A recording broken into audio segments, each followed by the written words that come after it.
Now, good friends. Hello everyone, this is Martin from Asphyx. I'm here with Dalibor Trojak, who has here a whole pile of questions to me.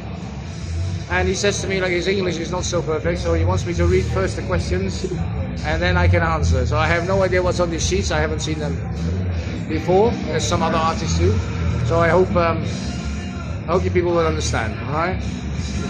And thank you for your time for my podcast. Yeah, and thank you for your time to come all over the way, to drive 150 kilometers to see us. And hey, we got time right now, so you're lucky. We arrived not late. So, yeah, to start off with the first question, let me see if I can read it. You guys worked quite quickly in the first days of Asphyx. Only for the year '89, you already had 2 demos released. Yeah, Consider the Main was more rehearsal, Koncert was more a real demo. But how comes that you went that fast in composing songs and injecting them in the underground? Yes, underground. That had basically to do with that the underground received, especially the Koncert demo, incredibly well. I do remember that. I think Bob told me that back in those days, I think by mail he sent over like 500 demos, which is nowadays some labels would be happy to sell records like that. So that was enormous. And because of this, because we sold so many demos of Asphyx, yeah, the labels got interested. So it was, for them, was central media. Then I joined Asphyx, and I knew some of their material. And yeah, for some reason it really fused with me, Bob and Eric together. And before we knew it, we had like material enough for the record. And yeah, that's what we released in the underground. I mean, we did some tryouts with some older songs on a promo demo, and yeah, apparently everybody liked it. And boom, then the record was out. But back in the days when the record was released, it was not really a massive success, and the press was also like so-so. It came a bit after. Yeah. How are the reactions to these demos? I think early Venom, Jerome got in touch with those tapes, might have worshipped you from the first song they heard. Had you a concert with Asphyx in this period? No, I did not. I did not. Because when those demos were released, I was not in the band. It was Bob, Eric, and was it Theo and Tony? Theo, Tony. More. Oh, maybe the demos was, of course, with Chuck. Ah, yeah, Chuck Cody. Yeah. Chuck Cody, perhaps. Yeah. So it was different. It was different numbers. So, but the tapes were also sent back in those days. You had a lot of underground magazines, like for example Slayer Mag or Morbid Mag, and those were kind of cult. You know, everybody that was in the underground and with the tape trading scene were also reading these magazines, and they gave you fantastic reviews, were in touch with you, and they kept on pushing you and promoting you, as friends. So that's how that whole scene evolved and expanded. And it worked for, I mean, there was a shitload of bands back then, it was not just Asphyx, it was Nihilist, later Entombed. Yeah, but Pestis was a little bit before, I mean, when these demos Asphyx were released, Pestilence was already like a kind of an established band. The first record was already out. So, I mean, I joined Asphyx after I left Pestilence and already had to create albums with Malleus Maleficarum and Consuming Impulse. I mean, but yeah, those magazines, and not just the magazines, but the whole scene, everybody was supporting one another. And, you had contact with other bands. So you were wearing their shirts, you were listening to their music, so you got in touch with Autopsy, with Nocturnus, with, Morbid Angel, you name them, all of them. Everybody was writing to each other and sending tapes. And that's how it worked in the whole underground. So that's why it was the underground, in fact.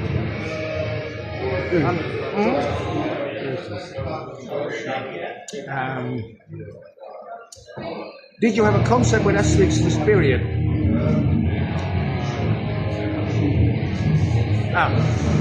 how exactly did you come up with about the Death to Bruce Away? Yeah, that was just. I think that's from Eric's sleeve. One day was like, okay, let's just do it. Death to Bruce Away. And so I do remember I still have the very old flyers, the Asphyx, where like zombies on, from the old movies, the splatter movies, like Fulci, Romero. Exactly. And they were part of the death metal scene. So there was a zombie on it and Asphyx, Death to Bruce Away. And we kept that motto. We kept it. But we thought it was cool. That's why we released an album years later with the reunion. In 1990, we released a collective EP called Mutilation Process on the young German label Nuclear Blast. And we also recorded the Embrace of Death album, which was at last released in 96. Yes. True. By Century Media. Because the label which was supposed to release it had problems. Please tell us how you got in touch with all these labels. And in the name of Asphyx already managed to create a following despite all these problems you had with the release of Embrace to Death. Well, the story with Embrace to Death is one that I wasn't in the band, but when they had actually Embrace to Death was the very first album of Asphyx. But what happened was the tape got lost.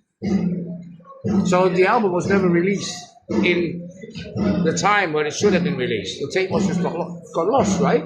Yeah, it got lost, and I think the record label never paid for the costs. The studio, I think. So Bob, the studio went broke or something, and Bob, the drummer, he took the tape away, and he got it. So I think so, and of course you entered the band, so things changed.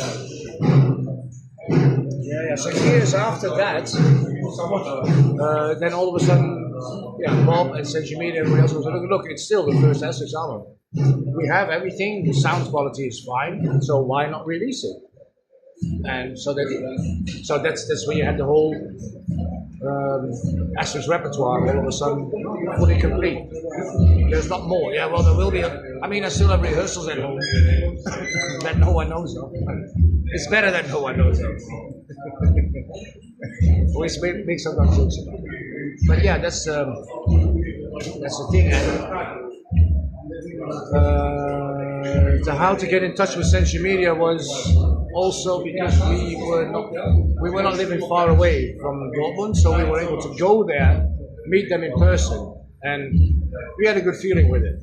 Now Robert Kampf, the boss back then, he was also in a German thrash band called Despair, so he knew how it is as a musician to be with a label, and we felt good. And in fact, they did treat us well, and they still do, because we are the oldest signed band on the label, and for them that's special, and for us it's special, right?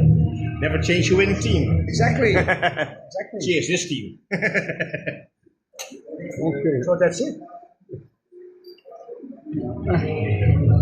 Oh, there's still another one. Oh, I thought we'll say. I have. Oh, you want to write a whole book? Uh-huh. You want to write a whole book?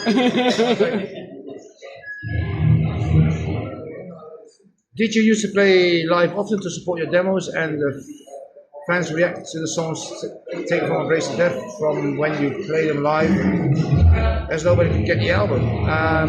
No, I never did, because when I was in them, we had a record release, and that's what we was playing. So we waited until that album was released, and then we could play the songs from that album.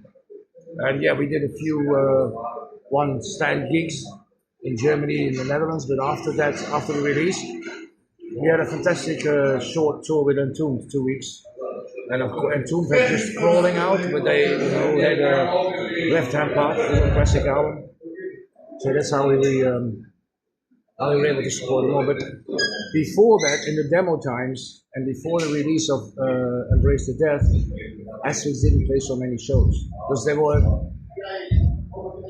for promoters and clubs and venues still too small as a band to book them, and so yeah, people didn't really know the songs. I have only 2 questions. It's enough. No, it's all right. It's all right. Don't worry. 5 and 6. Yeah, sure. Yeah, it's okay. Don't worry. I'll fix it. Yeah, this is all in. This is all in. Yeah. And I have Death the Brutal Way. Yes. You're on the podcast. Now all the women show up tonight. You play with us. We're going to start an album one day like that. If I'm not wrong, it's at that time that some lineup changes caused trouble in the process of composition of the songs. How did you proceed to compose the songs in Asphyx? Was Theo also writing riffs? He was in the beginning, yes. And some riffs of Theo are still on the rack. You know, like O2 Name is Grey, Sick and Dwell. I did some songs to me had not the correct song titles. I didn't like that Conjuration of Collins then because there was too much Alicia Crowley for me and I thought he was a wanker. So I said, okay, you know, let's change it into Evocation or Pages of Blood. But yeah, quite some riffs were from Theo still. Yeah. Even he wasn't in the band anymore, but they were existing songs. So we re-recorded them, rewrote them a little bit. And I think we created better versions of the old ones. And of course came up with the first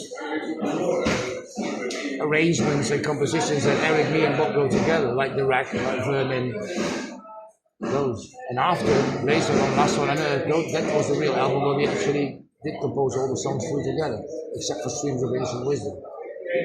So yeah. And it was good fun, because we just went into the rehearsal room and did the songs. Okay, thank you. You're welcome. And just one question. Yeah, okay, we'll go for that. This is Do you last believe in question. Tudiko? Do you practice? No, I don't. All religion is bollocks to me. So no. Okay. I do believe maybe that there is maybe some higher force somewhere, but it's not up to us to decide and to live with that nowadays, because we'll see that when we're dead. You know? Has anything unusual ever happened to you on tour? How much you want to hear? You know, every time I get a question like that, I forgot. So many things.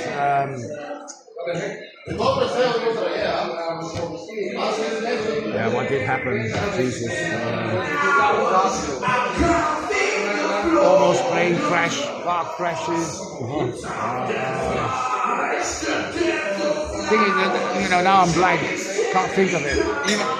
If they would come up now, they would come, oh, Martin, remember this, remember that. Hey, Alvin! Give me a tour story.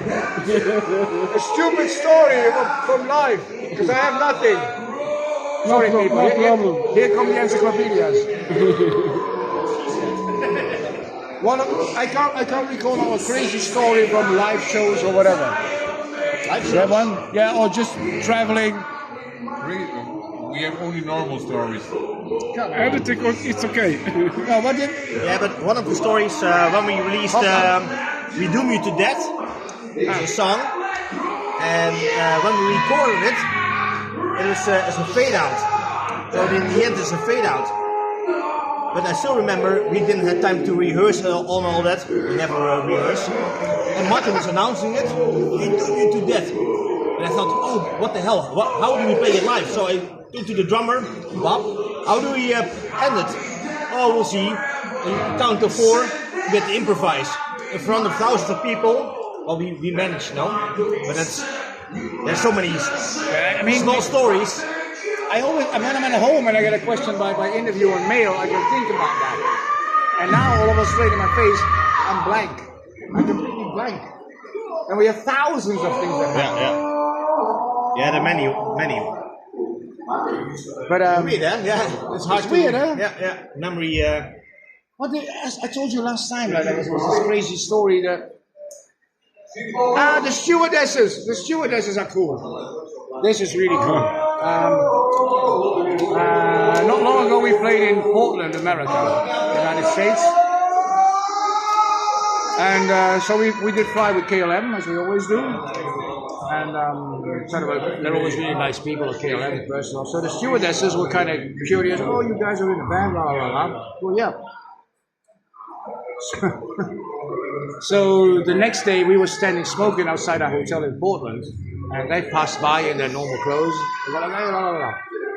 But we said, hey, if you want to come by to the show, you know, check it out if you want. And then we were there at the venue, and then they showed up in normal, regular clothes. Stewardesses of KLM. Never went to a death, not even to a metal show. Fantastic. And they were in the crowd.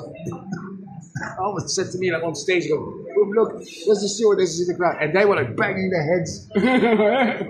And I said to the crowd, like, look, people, there's some really nice stewardesses of KLM here. Please, you know, like, treat them nicely, gentle, gallant, and all big guys from the crowd went in a circle around to protect them, that no one was touching them. All that. That was really cool. I think, and afterwards, yeah, they just told us like they had a shit. Did we locked it?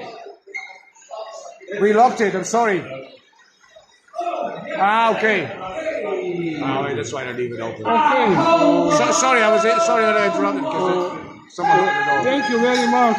Thank you very much. Thanks for the podcast. Hopefully, there's a lot of people tonight coming at the show, and it's our first time ever in Croatia. So Okay. Thank you very much. Thank you so much too. Thank you. That's good.